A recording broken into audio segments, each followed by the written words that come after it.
Cash out yung dumating mula kanina. Ubus na naman yung pera ng Tinderella. Tao po!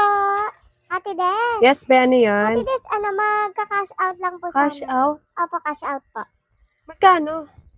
Bakit po ate? Wala po ba kayong cash? Hindi. Puro cash out kasi dumating kanina eh. Kaya tinatanong ko kung magkano. Baka kasi hindi na kaya. 2,700 lang po ate. 2,700. Apo. Sige. Kunin ko po muna ate yung yung number Yung niyo number po. ko. Wait lang. Sulat ko lang.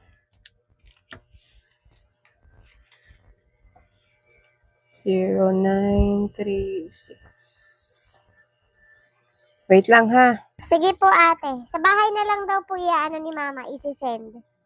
Kaya pinapakuha niya po muna yung number niyo po. Ito yung number ko.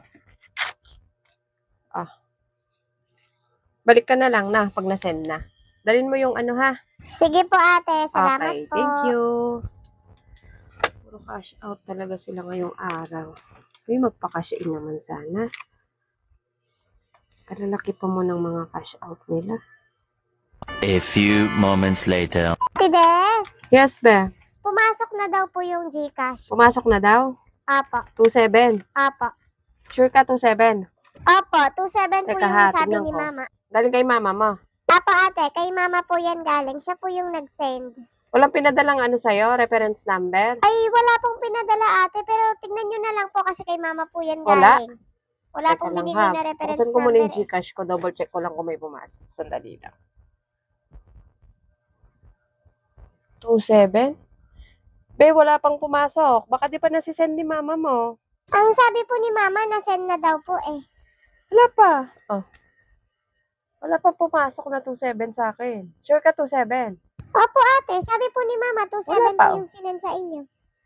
Siguro di pa nasisend. Umuwi ka muna sa inyo, sabihin mo kay mama mo, send niya muna. Wala pang pumasok sa akin eh.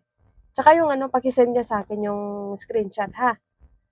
Sige po ate, sabihin ko na Sige, lang po balik kay ka na mama. lang na. Hindi naman nade-delay si Gcash kapag ganito Bakit wala yung sinend ni mama niya?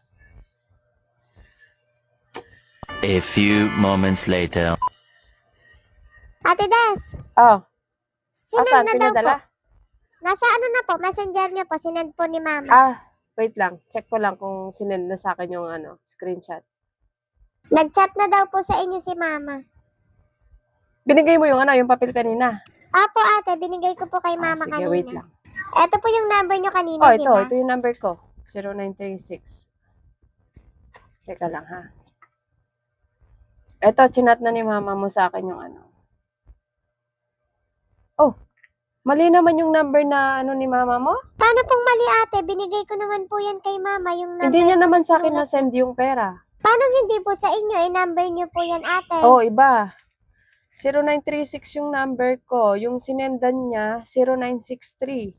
Same kami number. Yung unahan lang yung iba. Napagbaligtad ni mama mo. 36 kasi yung sa akin. 0936. Ito. 0936 yung number ko. Yung sinendan ni mama mo, 0963.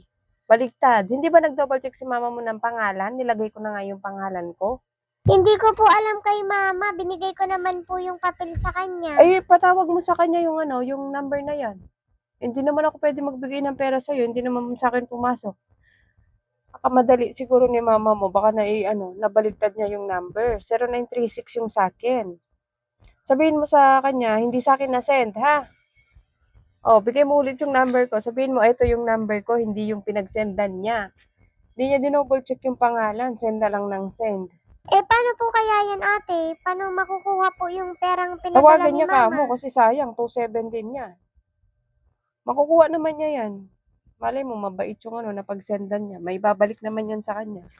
Kapag hindi binalik, goodbye, 27. Ay, ganun po ba yun ate?